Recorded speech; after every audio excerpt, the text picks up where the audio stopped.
bem com vocês? Quero cumprimentar quem nos assiste também. Eu sou a pastora Stephanie, para quem não me conhece. E estou com a missão de trazer a palavra hoje. E como nós temos falado sobre encerrar ciclos, amém? Quem tem ouvido as palavras desses últimos dias sobre encerrar ciclos e começar ciclos.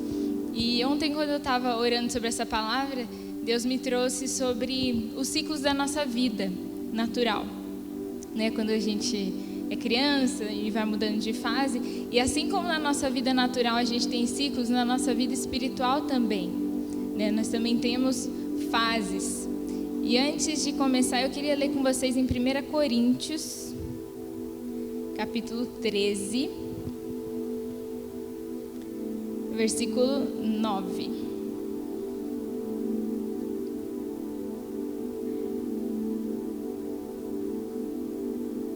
Todos acharam? Amém? 1 Coríntios 13, 9. Porquanto agora sabemos muito pouco, mesmo com nossos dons, e a profecia dos mais dotados é imperfeita. Entretanto, quando tivermos sido aperfeiçoados, então o que é imperfeito desaparecerá. Quando eu era criança, falava, pensava e raciocinava como criança. Mas quando me tornei homem, meus pensamentos se desenvolveram muito além dos pensamentos da minha infância e deixei para trás as coisas de criança. De igual modo, agora só podemos ver e compreender em parte a respeito de Deus, como se estivéssemos observando um reflexo num espelho embaçado. Mas o dia chegará quando o veremos integralmente, face a face. Tudo quanto sei agora é obscuro e confuso, mas depois conhecerei perfeitamente, assim como sou conhecido. E Deus estava me falando sobre encerrar um ciclo de imaturidade na nossa vida, né? E quando nós nascemos de novo, né, quando nós recebemos a Cristo, nascemos de novo, nós já somos filhos de Deus, amém? Você recebe Ele e você automaticamente é filho dele. Só que nós não somos, nós somos filhos pequenos, né? Filhos imaturos ainda, porque ontem mesmo eu estava conversando com a minha irmã. Você vê, às vezes a pessoa chega na igreja, está cheia, a vida toda errada, toda cheia de pecado, no meio da bagunça lá, e Deus fala, né? E Deus vai se revelando, e Deus vai ministrando com a pessoa, e a pessoa vem contar testemunho, mas ainda está tudo bagunçado. Você fala, como é que pode, né? Mas porque é uma criança ainda, está conhecendo Deus, está se aproximando de entender tudo aquilo. Então Deus trata ela como uma criança, né? Você não fica brigando com a criança porque ela está correndo na igreja, você massa segura, mas você não fala, meu filho, você não entende que isso é desrespeitoso, é falta de educação com uma criança de menos, né, de 2 anos, não tem como, porque você trata ela como uma criança, você fala na linguagem dela e aos poucos você vai ensinando. Mas se você vê um adolescente de 16 anos correndo na igreja, né, é diferente o tratamento que você vai falar com ele. Meu irmão, você está com algum problema? Posso orar por você? Né? Então é diferente o tratamento. E muitas vezes, aí eu estava até comentando com ela, às vezes a gente já tem idade, né, já tem conhecimento de Deus o suficiente e quer se rebelar como uma criancinha, né? Quer ficar correndo, quer ficar gritando na nossa vida. E aí Deus trata a gente diferente. Aí às vezes você faz esperando que Deus vai te tratar como uma criança ainda, mas Ele não trata, né? É diferente, porque Ele espera que nós amadureçamos, que nós cheguemos à estatura do varão perfeito, que é Cristo. E de fato que nós só podemos amadurecer, né? Nós já somos filhos de Deus, mas nós só podemos ser um filho maduro a partir do momento em que Cristo é formado em nós, em que você vive menos e Cristo vive mais através de você. Então esse é o único jeito de amadurecer. Não é quanto tempo você tem de igreja, ou quantos cultos você já participou, ou quantas escolas teológicas. É só quando você permite que Cristo viva e você morra, e o seu eu vá diminuindo até que ele suma completamente. Essa é a nossa missão na vida cristã. Não é você se converter e ficar esperando as coisas acontecerem, né? Até uma criança sozinha, ela não aprende sozinha, aprende. Se você deixar ela viver completamente sozinha, ela vai aprender algumas coisas, mas ela não vai aprender a falar se não tiver alguém do lado falando. Ela não vai aprender a ir ao banheiro sozinha se alguém não ensinar, né? Então ela precisa, o processo de amadurecimento não é um processo que você deixa ele acontecer sozinho, né? Você tem que entender e buscar aprender isso, buscar permitir com que essa nova vida flua de você, né? E não tem como você pegar a vida velha e esperar que magicamente tudo mude, né? Nós precisamos deixar que Cristo seja formado através de nós. E aí agora eu quero ler Gálatas 4.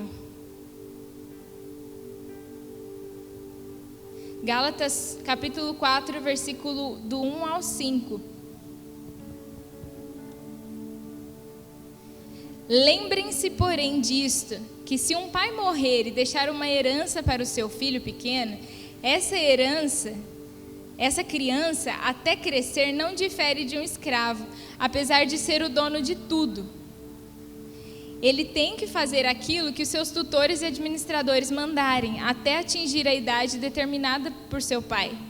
E assim que acontecia conosco antes da vinda de Cristo. Éramos escravos dos rudimentos elementares que dominam esse mundo. Mas quando chegou o tempo certo, o tempo determinado por Deus, Ele enviou seu Filho, nascido de mãe humana e viveu debaixo da lei, para comprar a liberdade para nós que éramos escravos da lei, a fim de que pudesse nos adotar como seus próprios filhos. E essa palavra é bem clara, né? Que quando a criança, né, e não precisa nem falar da herança em si, mas a criança em si é escrava dos pais, né? Não deixa de ser, você pode, não pode, faz isso, não faz, você vai, você não vai, né? Então a gente fica debaixo da tutoria. E aqui quando ele fala dessa herança, essa vida que nós temos, a vida em plenitude, enquanto você não cresce, você não pode desfrutar dessa herança, né? E eu lembro que até o Cristiano pregou certa vez sobre esse processo de adoção, que na verdade a raiz da palavra, e eu não lembro se era na própria cultura judaica, a adoção é quando você reconhece que um filho já é suficientemente grande para, né, ele já é maduro, agora ele já pode ter responsabilidades, ele é um filho, tipo, não uma criança, ele é alguém que pode ter responsabilidades, e isso ficou muito na minha cabeça, né, porque às vezes a gente entende o processo de adoção como uma coisa fofinha, de ai, Deus me adotou, né, Deus...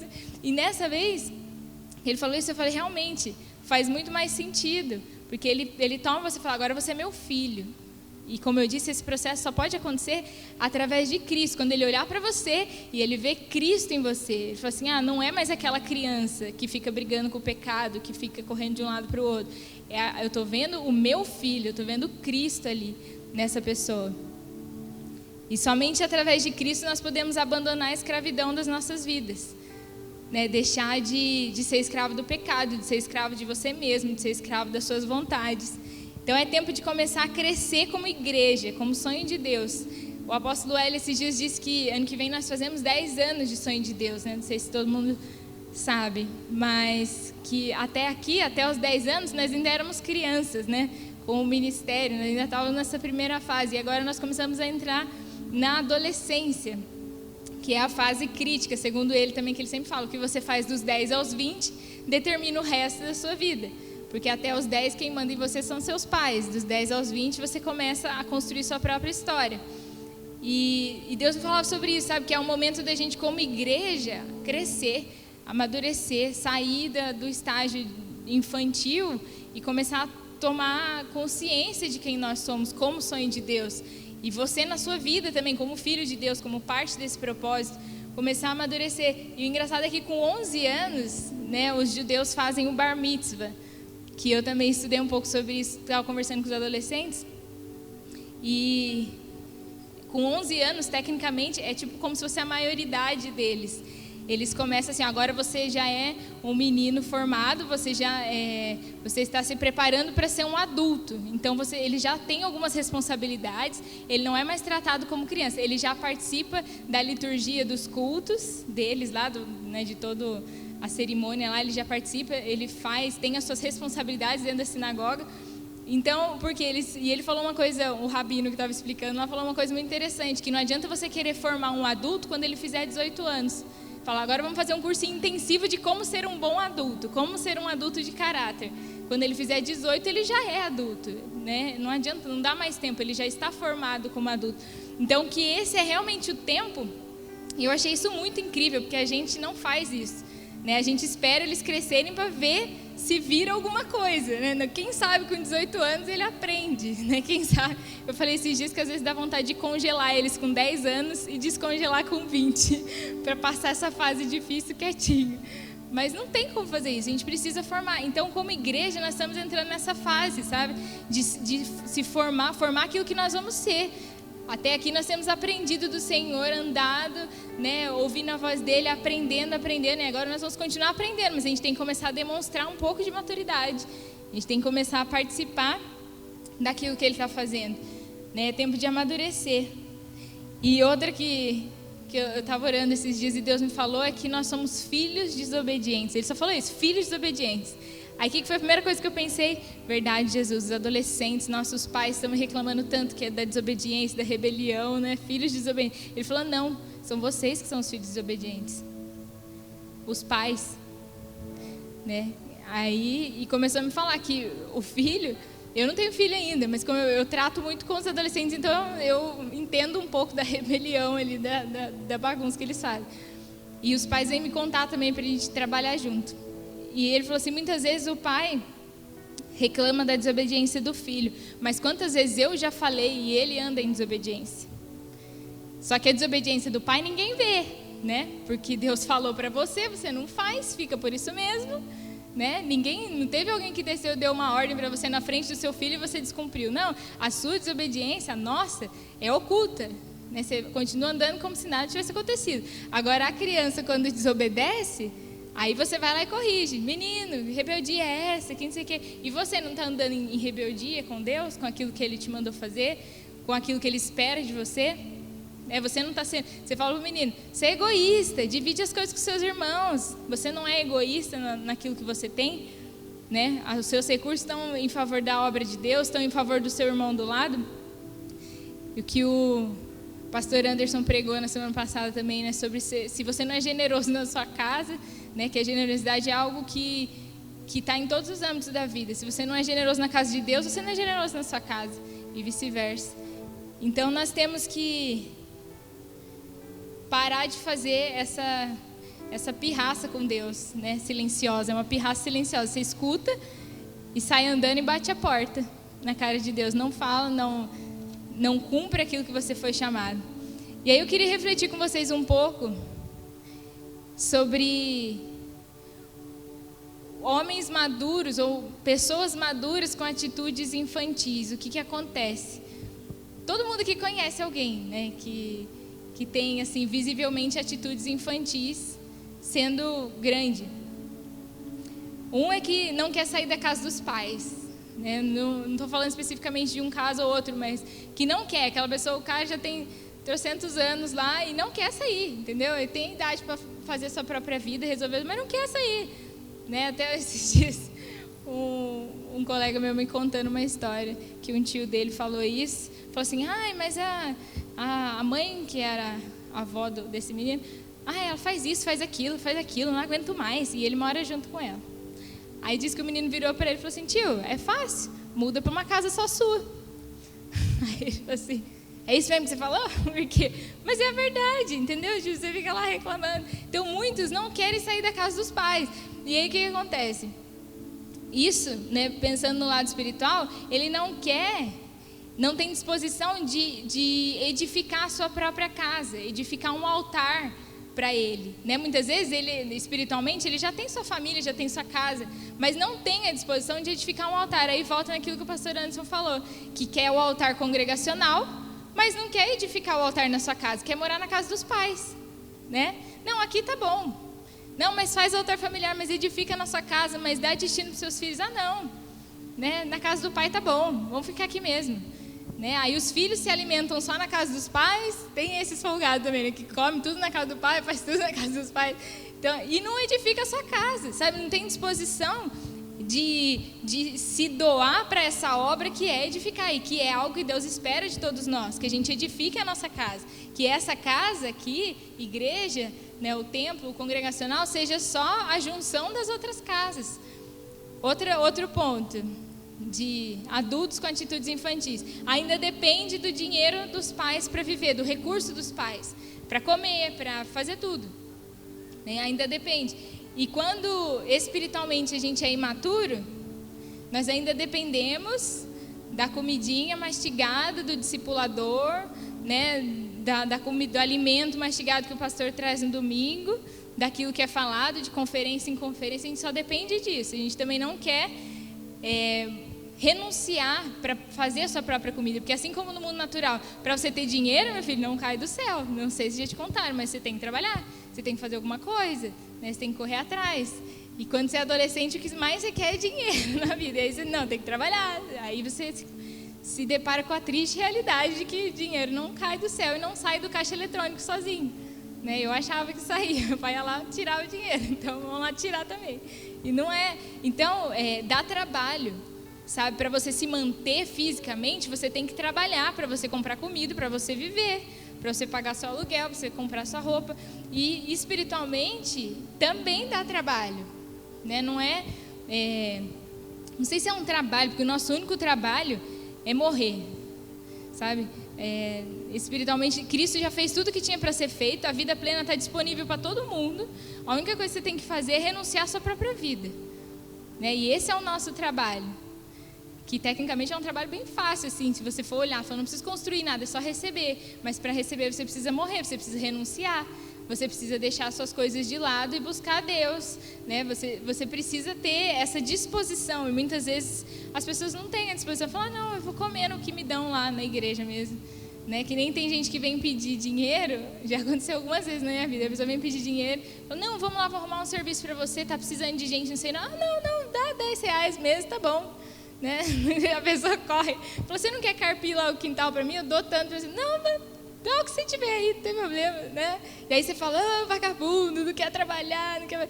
Mas quantas vezes a gente não faz isso, né? Com relação a Deus, em vez de querer renunciar, morrer para alcançar uma revelação de Cristo em você que vai ser permanente, que nada pode tirar de você, não, você prefere ficar comendo migalhinha, você prefere ficar comendo o que te dão, o que joga, que é só um pedaço, porque a revelação, se ela não fluir de dentro de você, o certo é que aquilo que vem do púlpito encontre algo em você que está sendo construído para que ele seja aumentado, edificado. Se você ficar comendo só o que vem daqui, né?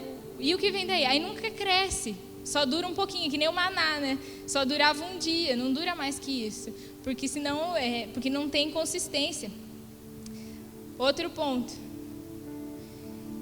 não pensa a longo prazo, né? Uma criança ou um adulto com atitude infantil não pensa a longo prazo, né? Não pensa na vida, não pensa em construir um futuro, fazer uma faculdade, né? O que eu vou ser, o que eu vou estudar, né? Não pensa nisso, só quer assistir televisão e comer salgadinho, né? O prazer do agora. Não, eu quero dormir. Ai, como é bom dormir. Quero comer. Só pensa no agora. Não pensa no futuro. Não pensa nem na saúde, né? Não pensa em nada. Só pensa no agora e no prazer momentâneo. E espiritualmente é aquele que também não pensa no eterno. Só pensa no momentâneo. Só quer saber do prazer, daquilo que me dá prazer, daquilo que eu gosto de fazer, daquilo que é legal para minha carne, né? E aí, aqui falar da parte da corte. Hoje de manhã eu falei para o Gleice, falei, vou pregar rapidinho, amor, que ele está com as crianças, ele falou, vou pregar rapidinho, pode ficar tranquilo. Aí ele falou assim, depende, se você não for falar de corte, eu acredito, mas se você for, prega 2 horas só falando disso. Mas né, tanta gente que não entende essa questão dos relacionamentos, que quer viver agora. Não, mas eu quero agora. Tá todo mundo beijando na boca, namorando, fazendo tudo, eu quero também. Porque está todo mundo fazendo, então eu quero também, né? E aí você fala, meu filho, espera, Deus tem o melhor para você, faz direitinho, né? Espera o tempo de Deus. Quando Deus trouxer para você, é porque você está pronto para receber, né? Enquanto não é o tempo de Deus, se você for atrás sozinho, vai dar problema, né? E gente, vocês têm noção do tanto que eu converso sobre isso com várias pessoas diferentes, gente que aconselha vem me contar, né? E como é difícil para a gente entender o eterno. E não só nessa questão, mas nas finanças. Se é hora ou não é hora de você ter isso. A pessoa sai desenfreadamente atrás de dinheiro, sabe? É o tempo de você viver isso. Você está pensando na eternidade, você está pensando no... Né, quem tem filho, às vezes está trabalhando mais do que deveria e não tem tempo para cuidar do filho. Sabe? Viver sem pensar naquilo que realmente tem importância, no eterno. Ah, tá bom, beijar na boca é legal, é legal.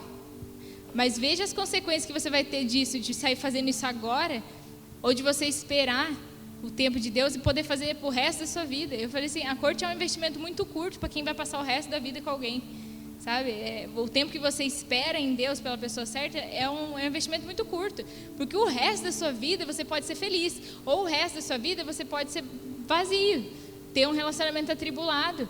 O irmão estava pregando aqui de novo, o pastor Anderson. Essa palavra falou muito com todo mundo, né? Eu tenho certeza. Quem estava aqui fica ecoando.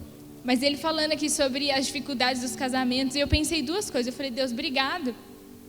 Porque tudo que ele está falando, ó, tá só ok, tá tudo certo na minha casa, né? E eu estava feliz, falei, que bênção, né?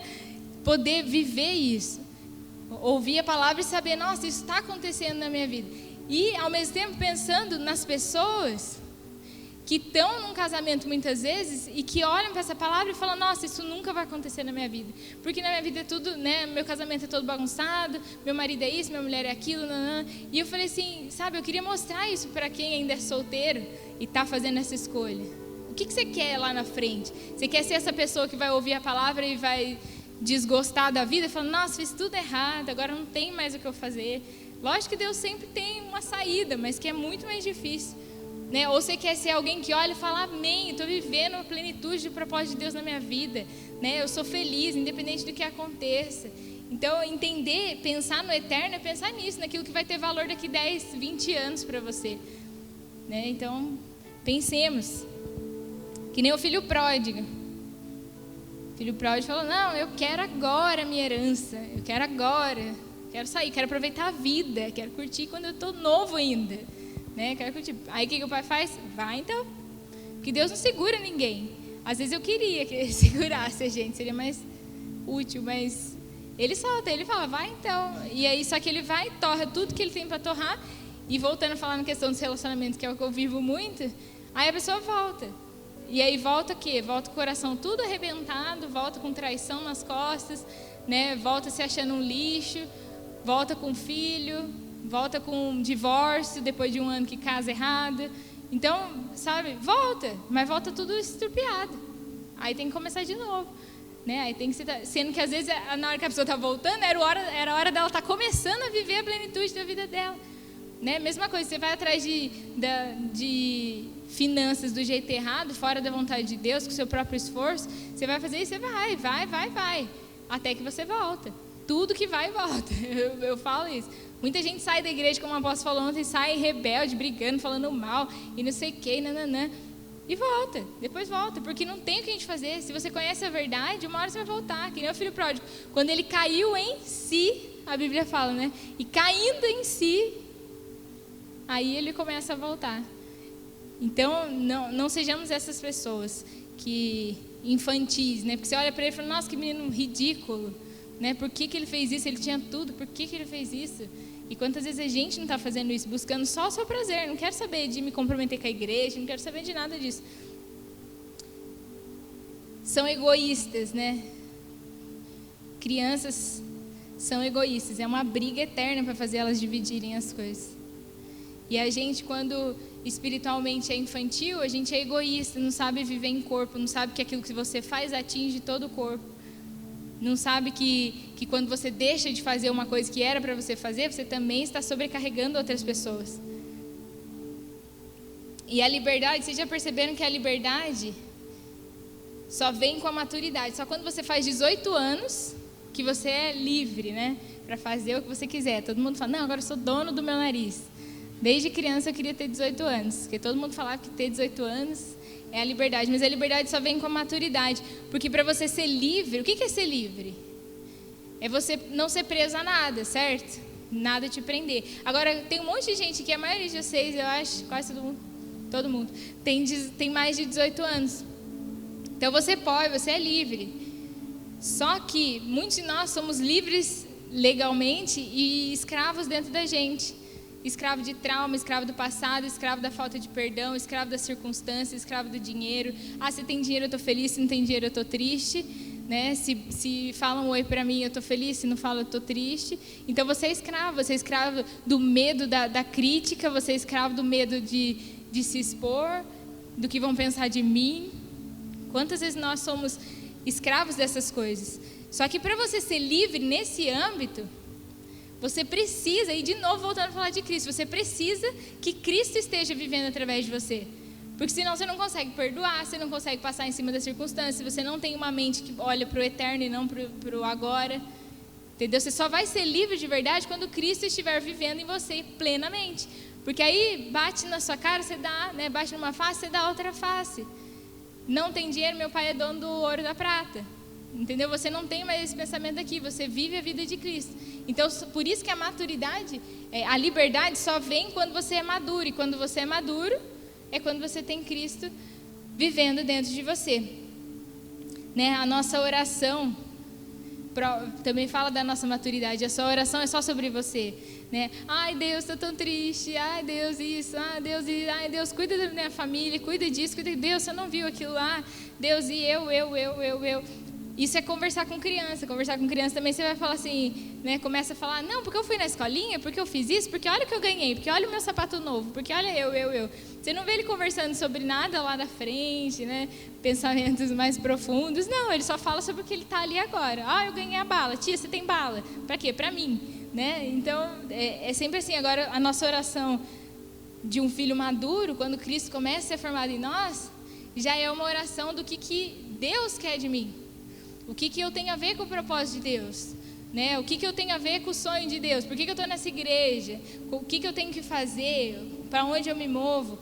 Então é tempo de alcançar a maturidade em Cristo. Mas para isso nós temos que parar de fugir dos processos. Repete comigo assim: eu preciso parar de fugir dos processos. Porque o Lucas Marques, uma vez, o apóstolo Lucas Marques falou sobre aquele versículo que fala: todas as coisas cooperam para o meu bem, né? Daqueles que amam a Deus e cumprem o seu propósito. E aí ele falou assim: irmão, sabe qual que é o maior bem na sua vida? O melhor que pode acontecer com você é que Cristo seja formado em você. Como eu falei, quando Cristo é formado em você, acabaram os seus problemas. Porque você não vive mais essa vida natural, você vive a vida de Cristo em você. Então esse é o seu bem. Aí ele falou assim: todas as coisas vão sempre cooperar para o seu bem, que é que Cristo viva através de você. E aí você fala assim, né? Tá no serviço, aquela pessoa que pentelha você, que atrapalha o seu caminho, que tudo que você faz fala que tá errado, e não sei o que, aquela pessoa. Ele falou assim: essa pessoa está cooperando para o seu bem. E não é que ela vai fazer você ser promovido. Porque a gente já pensa assim, né? Ela coopera para o meu bem, então Deus vai me promover, eu vou ganhar mais. Ele não está falando disso, ele fala assim: essa pessoa é o ser humano que está fazendo que Cristo apareça em você. Porque ela vai fazer você morrer. Ou você morre ou você bate nela.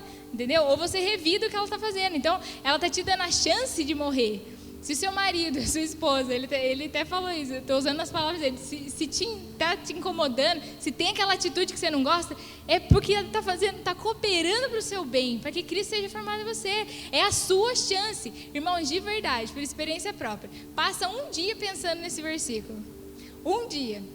E tudo que acontecer de ruim, ou alguém te perturbar, você lembra disso. Todas as coisas cooperam para que Cristo seja formado em mim. Se você pensar nisso, você vai olhar. Eu até ri. Uma vez que eu comecei a falar, eu ria. Eu falo assim: não é que é verdade? Sabe? Se você vê nessa perspectiva, a pessoa faz uma coisa e você fala: aí, tá aí a minha chance de dar outra face e me parecer com Jesus. Tá aí a minha chance de não me justificar. Tá aí a minha chance de dar o que é meu para o outro, né? Ser generoso. Tá aí a minha chance. Então você começa a ver as coisas que acontecem ao seu lado como oportunidade de você crescer em Cristo e morrer para você. Quanto mais você vai morrer, e morrer é se anular, né? É deixar você de lado. Não, que isso não me importa, eu não existo mais. Tá lá para baixo. Deixa Jesus nascer em mim. Então veja a sua vida, sabe? Mas para de fugir, porque aí a gente tem um problema no serviço. Não quero mais esse serviço. Eu vou mudar. Eu vou separar. Eu não quero mais ir na igreja porque tem um irmão lá que me irrita. Eu não quero mais ir porque a palavra está me confrontando. Não, meu filho, né? Não faz isso, não foge. Fica e aguenta o tranco, né? Fica e espera, porque se você ficar, depois que você passa dessa fase, você vence uma coisa na sua vida, você morre para uma área, você fica extremamente livre depois, né? É outro nível de vida.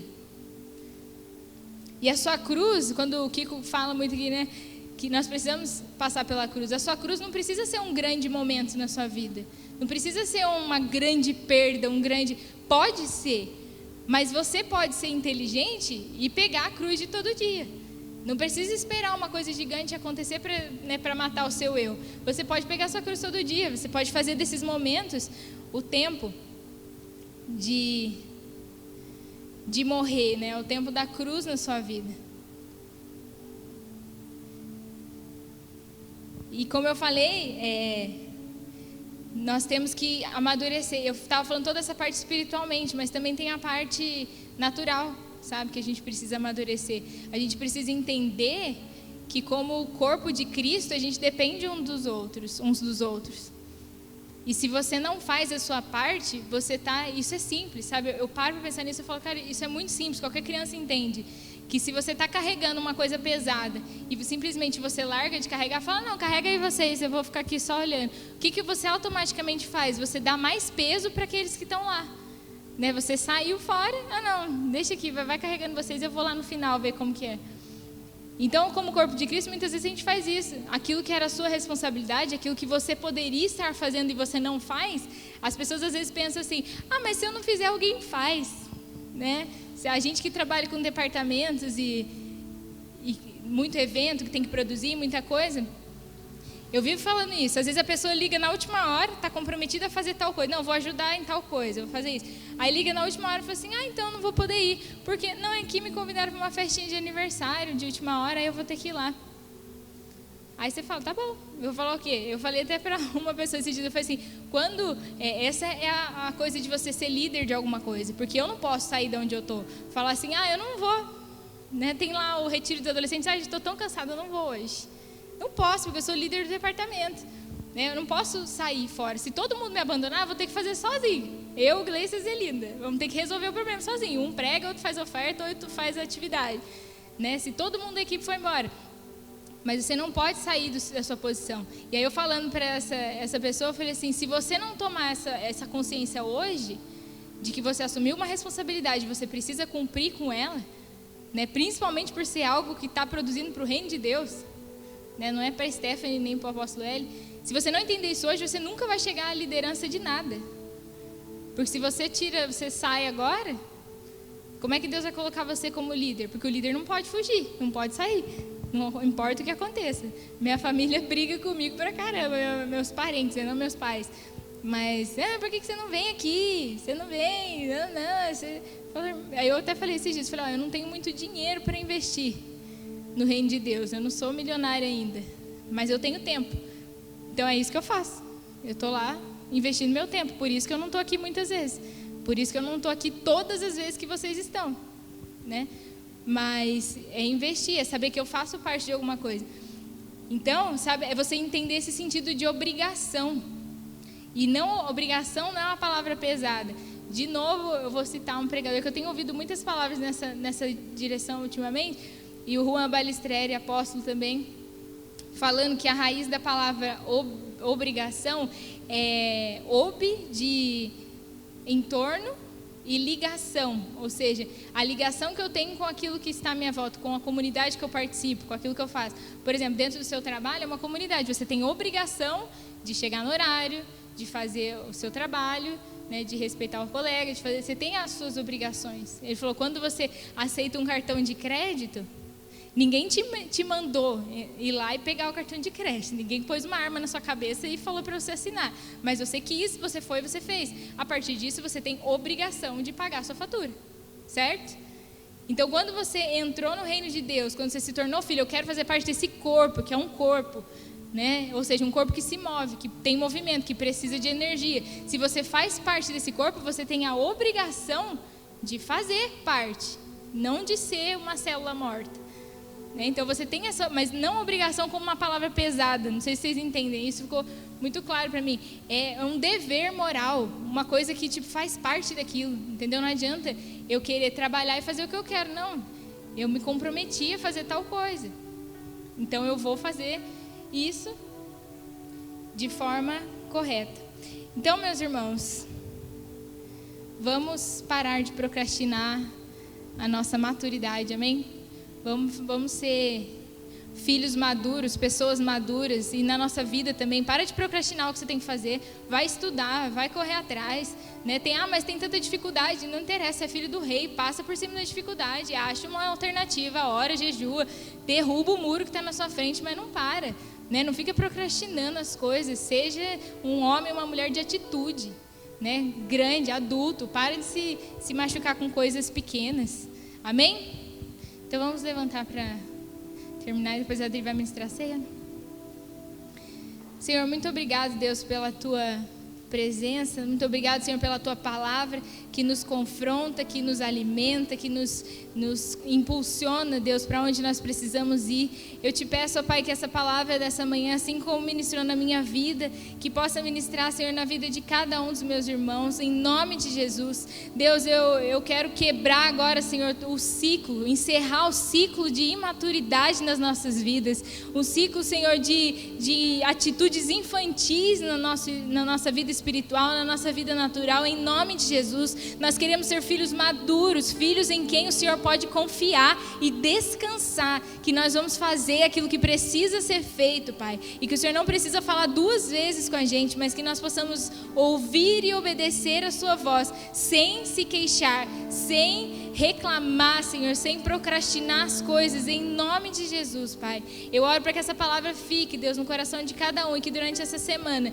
nós tenhamos a oportunidade de crescer no Senhor, de sermos filhos maduros, em nome de Jesus. Amém.